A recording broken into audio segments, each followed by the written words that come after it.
नमस्कार। आप देख रहे हैं स्ट्रीट मेल टीवी। मैं हूं विजय मेहता। आज हम एक चिंताजनक, हैरानीजनक और चौंकाने वाली रिपोर्ट का पंचनामा करने वाले हैं।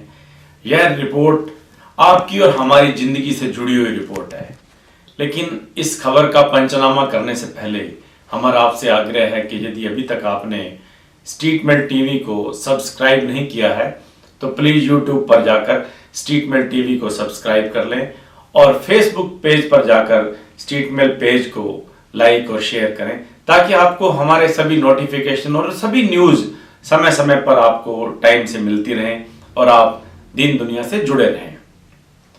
आज हम एक बहुत चिंताजनक रिपोर्ट पर चर्चा करने वाले हैं। यह रिपोर्ट ऐसी है जिसने पूरी दुनिया को झकझोर कर रख दिया है। नीदरलैंड एक देश है, वहां के डच वैज्ञानिकों ने लोगों के ब्लड के सैंपल लेकर एक सर्वे किया है। सर्वे किस बात पर था कि हमारे ब्लड में प्लास्टिक की पोजीशन क्या है। तो आप बड़े हैरान होंगे कि नीदरलैंड के डच वैज्ञानिकों ने 22 लोगों का ब्लड सैंपल लिया। ऐसा नहीं है कि एक ही जगह से सब सैंपल ले लिए गए हों, अलग अलग जगह से सैंपल लिए गए, अलग अलग उम्र के लोगों के सैंपल लिए गए। बच्चे का भी लिया गया, जवान का भी लिया गया, बूढ़े का भी लिया गया और सब तरह के व्यवसाय करने वाले लोगों के भी सैंपल लिए गए। डॉक्टर का भी लिया गया, खिलाड़ी का भी लिया गया और भी जो कोई हार्ड वर्क करता है उसका भी सैंपल लिया गया। आपके लिए बड़ी एक चौंकाने वाली बात यह है कि 22 लोगों में से 17 लोगों के ब्लड सैंपल में माइक्रोप्लास्टिक पाया गया है, यानी कि प्लास्टिक के कण पाए गए हैं। उनके खून में प्लास्टिक का प्रवाह जारी है। 22 में से 17 लोग, ये बहुत बड़ी चौंकाने वाली और बड़ी चिंताजनक रिपोर्ट है कि हमारे शरीर में प्लास्टिक का प्रवाह निरंतर बढ़ रहा है। इस रिपोर्ट ने एक बात साबित कर दी है कि आधी दुनिया के लोगों में प्लास्टिक बह रहा है। आधी दुनिया के लोगों के खून में प्लास्टिक निरंतर प्रवाह कर रहा है। माइक्रोप्लास्टिक आप समझते हैं। माइक्रोप्लास्टिक का अर्थ है कि जो 5 mm से छोटे कण हैं प्लास्टिक के, वो हमारे खून में जा रहे हैं, खून में लगातार प्रवाह कर रहे हैं। अभी तक तो हम ये मान के चलते थे कि जो प्लास्टिक है वो समुद्री जल, मिट्टी और पर्यावरण को ही प्रदूषित करता है। अब तो मानव भी सेफ नहीं रहा है, मानव के खून में भी प्लास्टिक पहुंच गया है। अब मानकर चलिए कि प्लास्टिक प्रवाह के चलते मनुष्य को कई बीमारियां होने वाली हैं। अब मानव जाति के संहार के लिए किसी यूक्रेन युद्ध, रशिया यूक्रेन युद्ध या कोई और किसी तरह के युद्ध की जरूरत नहीं है। ये प्लास्टिक ही हमारी मानव जाति को खत्म करने वाला है। ऐसे जिस तरह से स्पीड प्लास्टिक की बढ़ रही है, अब मान के चलिए कि मानव जाति बचने वाली नहीं है। प्लास्टिक के चलते जिस तरह से प्लास्टिक हमारे खून में है, उससे आपको क्या क्या बीमारियां होने वाली हैं। कैंसर तो आप मान के चलिए कि बहुत स्पीड से बढ़ने वाला है। इसके अलावा पैरालिसिस, दिमाग बंद हो जाएगा, ब्लॉकेज हो जाएगा आपका दिमाग। सांस की बीमारियां, जो नाइलॉन वगैरह से जहां पे सांस में हमारे प्लास्टिक जा रहा है, उससे सांस की बीमारियां बढ़ने वाली हैं। हार्ट की बीमारियां, क्योंकि जब खून में प्लास्टिक होगा तो थक्के जमना लाजमी है। जब खून में, नाड़ियों में थक्के जम जाएंगे तो हार्ट अटैक बढ़ेंगे, ऑक्सीजन की कमी होगी। आप देखिए, खून जो है ऑक्सीजन को लेके जाता है। जब खून में प्लास्टिक हो जाएगा तो ये भी मान के चलिए कि जब खून कम होगा तो ऑक्सीजन भी कम जाएगी। जब ऑक्सीजन कम जाएगी तो न जाने कितनी बीमारियां हमारे को लगने वाली हैं। आपके लिए बहुत चिंताजनक रिपोर्ट है ये। इसके लिए आपको चौंक न जाना चाहिए, आपको बचाव करना चाहिए, एहतियात करना चाहिए। आपके मन में एक सवाल आ रहा होगा कि हमारे खून में प्लास्टिक जा कैसे रहा है। वास्तव में सवाल तो आना लाजमी है। अगर आप सुन रहे हैं, ऐसी बात सुन रहे हैं, तो हर व्यक्ति को, ये लेमैन को तो जरूर सोचना पड़ता है कि मैं प्लास्टिक खा नहीं रहा हूं, खा तो मैं खाना रहा हूं, पानी पी रहा हूं, फिर प्लास्टिक मेरे शरीर में कैसे जा रहा है।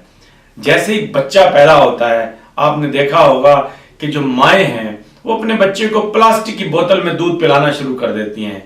यहीं से प्लास्टिक की शुरुआत हो जाती है आपके शरीर में जाने में। दूध और प्लास्टिक की बोतल जब टकराते हैं तो प्लास्टिक के बोतल के महीन कण, जिसे माइक्रोप्लास्टिक कहते हैं, वो बच्चे के शरीर में जाना शुरू कर देते हैं। उसके पेट के थ्रू होते हुए उसके खून में प्रवेश कर जाते हैं। फिर उसके बाद हम लोगों ने ये जो बिस्लेरी और तरह तरह की कंपनियां, नीर, और मैं किसी कंपनी को नहीं कहूंगा, लेकिन हमने क्या किया है कि हमने प्लास्टिक की बोतल में पानी पीना शुरू कर दिया है। ये बोतल बंद पानी खरीदना शुरू कर दिया है। हमें लगता है कि ये पानी ज्यादा सेफ है, ये ज्यादा प्योर पानी है, लेकिन इन बोतलों में अगर आपने देखा होगा, ये बोतलें बस स्टैंड पे पड़ी होती हैं, रेलवे स्टेशनों में पड़ी होती है, सीधे धूप के संपर्क में आ रही होती हैं। इन बोतलों से जब पानी टकराता है तो इन बोतलों के किनारों से प्लास्टिक झरता है, बारीक बारीक कण झरते हैं, और हम सोचते हैं कि हम बड़ा प्योर पानी पी रहे हैं, और वो पानी हमारे अंदर चला जाता है। यही नहीं, हमने क्या किया है, घरों में क्या किया है, हमने घड़े का पानी पीना छोड़ दिया है। जो नहरी पानी आ रहा था, हमारे को पता नहीं किसने समझा दिया है, मैं भी उन लोगों में शामिल हूं, कि हम लोगों ने घड़े का पानी बंद करके आरओ सिस्टम लगा लिए हैं, और ये हमें समझाया गया कि आरओ में पानी बिल्कुल प्योर है। लेकिन क्या है, आरओ की जो टंकी है वो भी तो प्लास्टिक की है, दिन भर प्लास्टिक में पानी टकराता रहता है, और वो आरओ की प्लास्टिक की भी तो एक उम्र है। जैसे जैसे वो प्लास्टिक पुराना होता है, उसमें से पानी टकरा टकरा के वहां से महीन महीन कण प्लास्टिक के घुरते रहते हैं, उसमें सारे कण, छोटे छोटे कण टूट टूट के हम उस पानी को पीते रहते हैं, और वो पानी हमारे शरीर में सीधा जा रहा है। हम सोच रहे हैं कि हम आरओ का वाटर पी रहे हैं। आप इससे अलावा और देखिए, जो हमारी महिलाएं हैं वो कितना अपने को ब्यूटी बनाने के लिए, अपने आप को अपडेट रखने के लिए कितना कॉस्मेटिक्स यूज कर रही हैं। जितना ये कॉस्मेटिक्स है, चाहे ये लिपस्टिक है, पाउडर है, और जो भी चीजें हैं, इन सब में प्लास्टिक है। हम लोग क्या कर रहे हैं, अपने आप को ब्यूटीफुल नजर आने के लिए तरह तरह के फैशन कर रहे हैं, तरह तरह की कॉस्मेटिक्स यूज कर रहे हैं, अंधाधुंध कॉस्मेटिक यूज हो रहा है, और इस कॉस्मेटिक्स के थ्रू हमारे शरीर में डायरेक्ट ये प्लास्टिक जाता जा रहा है। और आजकल आपने देखा होगा कि युवाओं ने ये इंग्लिश मूवी देख देख के, हॉलीवुड बॉलीवुड की फिल्में देख देख के लिप लॉक करना शुरू कर दिया है। महिला लिपस्टिक लगाए हुए है, और यंगस्टर जो है लिप लॉक कर रहे हैं। उसका जो सीधा लिपस्टिक जो है लड़के के मुंह के अंदर जा रहा है, और उसके खून में भी सारा प्लास्टिक जा रहा है। तो यंगस्टर को भी कहेंगे कि अगर आप इस लिप लॉक करना भी चाह रहे हैं, तो आप अपनी सहयोगी से कहें कि पहले अपना होठ साफ करें, ताकि उस पे जो लिपस्टिक लगाया है वो आपके अंदर ना जाए। हो सके तो महिलाएं भी लिपस्टिक कम से कम लगाएं, ताकि लिपस्टिक से भी ज्यादा प्लास्टिक हमारे अंदर जाता है। और जो हम ये टूथब्रश करते हैं, टूथब्रश भी प्लास्टिक का है। खूब हम रगड़ा रगड़ी करते हैं, कई कई महीने तक एक एक ब्रश चलाते हैं, और इस ब्रश जो लगातार हम कई कुछ लोग तो सालों साल तक एक ब्रश रगड़े रखते हैं। उस ब्रश के, टूथब्रश के भी जो कण है, प्लास्टिक के कण हैं, वो सीधे हमारे शरीर के अंदर जाते हैं। इसलिए ब्रश को भी ज्यादा समय तक यूज मत करें। हो सके तो महीने बाद, 2 महीने बाद तो जरूरी ब्रश बदल लें। ये मत सोचें कि इसके जो है, इसके ब्रसल हम जब तक टूट नहीं जाते तब तक हमें इसको जारी रखना है। ब्रश के जो प्लास्टिक के कण है वो भी आपके शरीर में जाते हैं। और दूसरी बात देखिए कि आजकल क्या हो रहा है कि बाहर से खाना मंगाने का एक रिवाज हो गया है। सैटरडे संडे को आज हम खाना बाहर से लाते हैं, और जितने होटल वाले हैं वो आपको जो दाल है, गरम गरम दाल है, वो प्लास्टिक की थैली में डाल के देते हैं। इतना खतरनाक है ये काम, जो प्लास्टिक की हम थैलियों में दाल लेके आते हैं। उस दाल का गरम और प्लास्टिक का जब आपस में मिलन होता है तो प्लास्टिक की बहुत ज्यादा मात्रा उस दाल में मिक्स हो जाती है, और वो दाल हमारे शरीर में जाती है, और दाल में जो प्लास्टिक है वो हमारे खून में मिक्स हो जाता है। आजकल तो हम दूध भी लेने जाते हैं डेयरियों में, तो वो भी प्लास्टिक की थैली में ही, जो पॉलीथीन की थैली है उसमें डाल के देते हैं। ये भी बहुत खतरनाक है। हम लोग, हालात ये हो गए, हम मजबूर हो गए इन पॉलीथीन की थैलियों के सामने। कुछ दूसरा विकल्प हमें सूझ नहीं रहा है, लेकिन बचना बहुत जरूरी है। हम जो कोल्ड ड्रिंक पीते हैं उसमें स्ट्रॉ का प्रयोग करते हैं। हो सके तो पहले तो कोल्ड ड्रिंक पीना ही अवॉइड कीजिए। अगर पी रहे हैं तो स्ट्रॉ मत यूज कीजिए, सीधा कोल्ड ड्रिंक को ऊपर से साफ कीजिए, उसके मुंह को साफ कीजिए, या उसको गिलास में, साफ गिलास में उड़ेल लीजिए और पीजिए। नहीं तो जो स्ट्रॉ है, स्ट्रॉ बहुत घटिया किस्म का प्लास्टिक से बनता है। उस प्लास्टिक का तो आप मान के चलिए, जब आप स्ट्रॉ से कोल्ड ड्रिंक पीते हैं तो स्ट्रॉ के जो कण है वो आपके खून में 100% जाते हैं। स्ट्रॉ से तो आपको 100% बचना ही बचना है।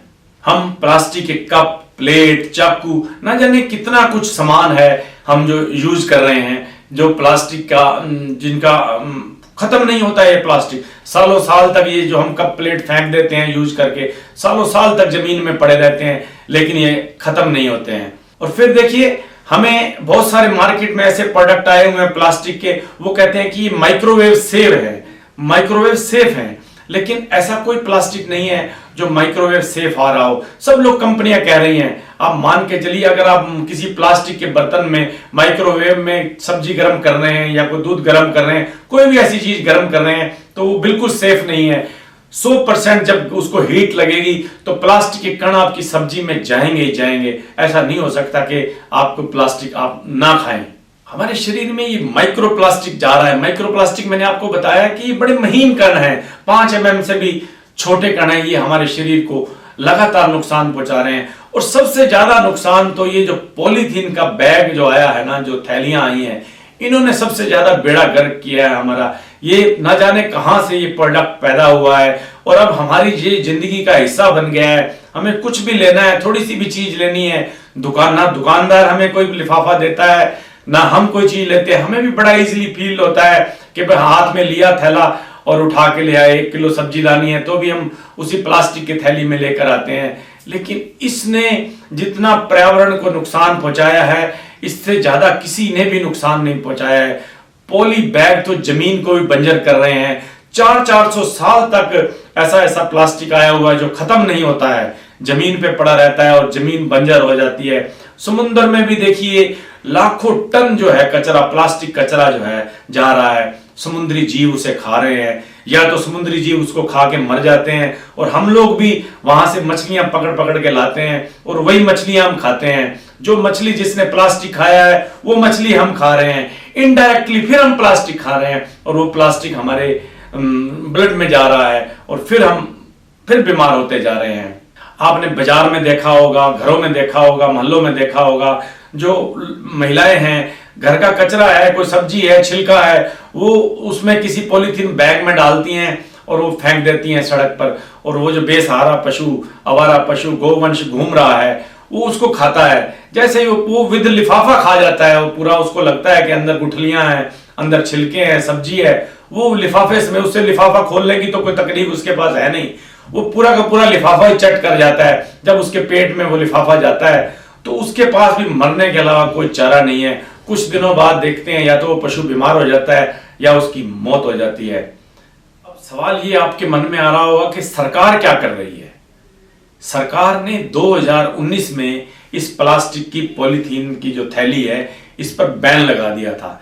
लेकिन हमारे देश में समस्या ये है कि सिर्फ कानून बनाने से कुछ नहीं होता। यहां तो हर कानून डंडे के दम पे ही कामयाब किया जाता है, बिना डंडे के कुछ नहीं हो सकता। इस साल जो स्वतंत्रता दिवस पर हमारे प्रधानमंत्री माननीय नरेंद्र मोदी जी ने अनाउंस किया है कि 1 जुलाई से पॉलीथीन की थैली वो नहीं बिकने देंगे। उन्होंने मैन्युफैक्चरर को भी कह दिया है और आपको भी हम कह रहे हैं कि थैली बंद होने वाली है, पहले से तैयारी कर लीजिए। 1 जुलाई में ज्यादा टाइम नहीं बचा है। अगर आप उस रिपोर्ट से, जो अभी नीदरलैंड की रिपोर्ट आई है जिसमें से 22 में से 17 लोग जिनके खून में प्लास्टिक पाया गया है, अगर आप भी अपने खून की जांच कराएंगे ना, तो मान के चलिए आपके खून में माइक्रो प्लास्टिक बहुत ज्यादा मिलने वाला है। और ज्यादा नहीं बढ़ाना चाहते हैं ना, तो आपको भी एक जूट का थैला बनवा लेना चाहिए, एक कपड़े का थैला बनवा लेना चाहिए। हो सकता है 1 जुलाई को आप बाजार जाएं तो आपको सामान जो है वो कहे कि आप झोली में डलवा लो और आपकी झोली छोटी पड़ जाए। इसलिए तैयारी कर लीजिए, आप घर में एक थैला बना लीजिए। साफ सी बात है कि यदि आप टाइम से पहले नहीं मरना चाहते हैं, आप चाहते हैं कि मौत आए और बीमारियां ना हो, तो आपको कुछ ना कुछ एहतियात बरतने होंगे, इस प्लास्टिक से दूरी बनानी होगी, कुछ तो आपको करना होगा। आप क्या कर सकते हैं? अब सवाल आपके मन में आ रहा होगा कि विकल्प क्या है हमारे पास प्लास्टिक का। आप प्लास्टिक की जो पानी की बोतल है इसको छोड़ दीजिए, इसकी बजाय कांच की बोतल यूज कीजिए। आजकल कांच की इतनी अच्छी बोतल आई हुई हैं, आपको फ्रिज में रखना है तो कांच की बोतल में पानी रखिए, आप ऑफिस में रखना है तो कांच की बोतल में पानी पीजिए। घड़े का उपयोग कीजिए, घड़ा बहुत अच्छी चीज है। तांबे की बोतल को उपयोग में लाइए, गर्मियां चल रही हैं, यहाँ आप तांबे के पानी को यूज करेंगे, तांबे की बोतल में आप पानी यूज करेंगे। तो आपको एनर्जी पावर मिलेगी, आपको और बहुत सारा मेटल उस आपके शरीर में जाएगा जिसमें आपको स्फूर्ति का एहसास होगा। आप प्लास्टिक की बोतल को छोड़िए, कांच, धातु, मिट्टी की बोतलें आजकल आई हुई हैं। हमने देखा है कई जगह पर कुम्हार जो है मिट्टी की बोतलें बना रहे हैं। जिस तरह से घड़ा है उसी तरह से मिट्टी की बोतल भी है। मिट्टी की बोतल में पानी बहुत ठंडा रहता है, बहुत साफ भी रहता है, आप उसको भी उपयोग में कर सकते हैं। और ये जो प्लास्टिक के कप प्लेट हैं, जो सिंगल यूज कप प्लेट हैं, इनको भी छोड़िए। आजकल गत्ते के, कागज के बने हुए भी कप प्लेट चम्मच आ रहे हैं, आप उनका उपयोग करना शुरू कीजिए। यहाँ पर हम देखते हैं कि किसी कोई समारोह में या किसी कोई शौक समारोह में आजकल ये बड़े चल रहे हैं, लंगर के हिसाब से भी, लंगरों में भी प्लास्टिक बहुत यूज हो रहा है। इसकी बजाय जो ये लंगर चलाते हैं लोग, इनसे आग्रह है कि ये कागज के जो चम्मच और गत्ते के चम्मच मिक्स करके जो बन के आ रहे हैं, इनका उपयोग शुरू करें ताकि हम प्लास्टिक से बच सकें। प्लास्टिक की थैलियों की बजाय आपको कैरी बैग आपने बनाना है तो घर में बनाइए, कपड़े के कैरी बैग बना लीजिए, कोई जूट के कैरी बैग बना लीजिए ताकि आप सामान लेने जाएं तो आपके पास हो। एक काम और भी कर सकते हैं आप, बहुत सारी चीजें हैं जो अगर हम थोक में खरीदते हैं, मान लीजिए आपके घर हफ्ते में 1 किलो चीनी लगती है तो आप 5 किलो मंगवा लीजिए ताकि आपको 5 लिफाफे नहीं आएंगे, आपको 1 लिफाफा आपके घर में आएगा। आप हर महीने जाते हैं चीनी लेने के लिए तो आपको 1 लिफाफा, हफ्ते में जाते हैं तो 1 लिफाफा मिलता है, और महीने में 5 बार गए तो 5 लिफाफे आपको उसने दे दिए। इससे अच्छा ये है कि आप 1 महीने की चीनी इकट्ठी ले आइए। इस तरह से जो सामान है जो आप इकट्ठा ले सकते हैं, जो खराब नहीं होता है, वो सामान आप इकट्ठा ले लेना चाहिए ताकि कम से कम 4 थैलियां तो आपकी कम आप यूज करेंगे। जो आप प्लास्टिक के बर्तन उपयोग में ले रहे हैं माइक्रोवेव करने के लिए या अन्य चीजों के लिए, उसके बजाय आप कांच के बर्तन यूज कीजिए, स्टील के बर्तन यूज कीजिए, स्टील का कुकर भी यूज कीजिए, स्टील का, एल्युमिनियम के कुकर को भी छोड़ दीजिए, उसके बजाय स्टील का कुकर यूज कीजिए। उसमें भी खतरा, अब एल्युमिनियम में भी खतरा बताने लगे हैं, शरीर में एल्युमिनियम भी नुकसानदेह हो रहा है। आप अच्छा है कि अब स्टील की तरफ वापस आइए। और जो ये माताएं हैं जो अपने बच्चों को दूध पिला रही हैं प्लास्टिक के बोतल में, उनको भी अवॉइड करना होगा। कांच की बोतल बाजार में अवेलेबल है, आप कांच की बोतल से बच्चों को दूध पिलाएं, हो सके तो अपना दूध पिलाएं, उससे बेहतर कुछ नहीं हो सकता है। आपको कांच की बोतल या अपना दूध पिलाना चाहिए, ना कि आपको कोई प्लास्टिक की बोतल का यूज करना चाहिए। और जो कोल्ड ड्रिंक में स्ट्रॉ यूज कर रहे हैं उसको तो बिल्कुल छोड़ दीजिए। कोल्ड ड्रिंक छोड़ सकते हैं तो उससे बेहतर कुछ नहीं हो सकता है, नहीं तो स्ट्रॉ तो कम से कम आप छोड़ दीजिए। अगर आप ऐसा नहीं करते हैं तो आपके खून में प्लास्टिक का लेवल लगातार बढ़ता जाएगा। खून ऑक्सीजन लेके जाता है, अगर खून के साथ प्लास्टिक होगा तो ऑक्सीजन कम जाएगी, तो ब्लॉकेज होगा, दिमाग की नस कभी भी बंद हो सकती है। अब फैसला आपके हाथ में है कि जो रिपोर्ट नीदरलैंड के वैज्ञानिकों ने दी है, आप उस पर कितनी गंभीरता से उस बात को लेते हैं। अगर 22 में से 17 लोग, यूरोपियन कंट्री है नीदरलैंड, इतना एडवांस कंट्री है जो एक एक चीज सोचते हैं, वो हेल्थ के बारे में इतने लोग जागरूक हैं, अगर वहां के देश के लोगों की ये हालत है कि वहां के लोगों के खून में इतना प्लास्टिक है, तो इंडियन लोगों के खून में कितना प्लास्टिक पहुंच चुका होगा। ये सोचने वाली बात है। अब फैसला आपके हाथ है, आपको प्लास्टिक चाहिए या जिंदगी। फिर मिलेंगे किसी नए समाचार के पंचनामा के साथ, तब तक के लिए नमस्कार।